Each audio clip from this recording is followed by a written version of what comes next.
चला, आज मी तुम्हाला नाही का काहीही गडबड गोंधळ तामझाम न करता झटपट पावभाजी सांगणार आहे. तर कांदा, शिमला मिर्च, गाजर, बीट, टोमॅटो, फ्लॉवर, बटाटा तसेच मटर आणि बटर घेतलेलं आहे. अरे तेव्हा किती छान वाटते मटर आणि बटर. असो, एक मोठा कुकर घ्यायचा आणि त्याच्यामध्ये घालायचं तेल, नंतर घालायचं बटर. लक्षात ठेवा, तेलामध्ये बटर घातलं की बटर जळत नाही.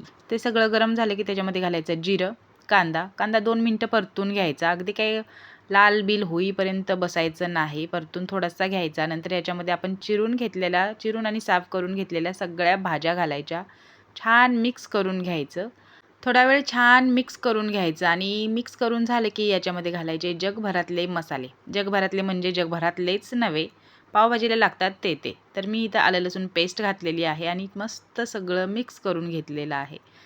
तर याचा लाँग व्हिडिओ मी अपलोड केला आहे, कॅप्शनमध्ये देते, तिथे जाऊन नक्की बघू शकता. मिक्स झाल्यानंतर याच्यामध्ये थोडीशी भुना जिरा पावडर, हळद, मीठ आणि आपला कोल्हापुरी घाटी मसाला किंवा घरगुती कुठलाही मसाला घालू शकता.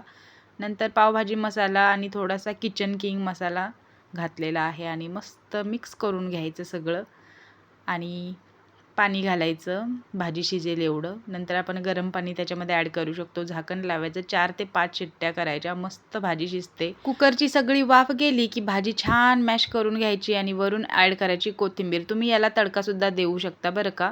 आणि नंतर याच्यामध्ये घालायचं बटर, कोथिंबीर, कांदा. छान मस्त फोटो काढायचे, स्टेटसला ठेवायचे आणि बघणाऱ्याला वाटलं पाहिजे, अरे आपण कधी बनवणार पावभाजी. चला तर मग आता सबस्क्राईब करा आणि तुम्ही पण बनवा.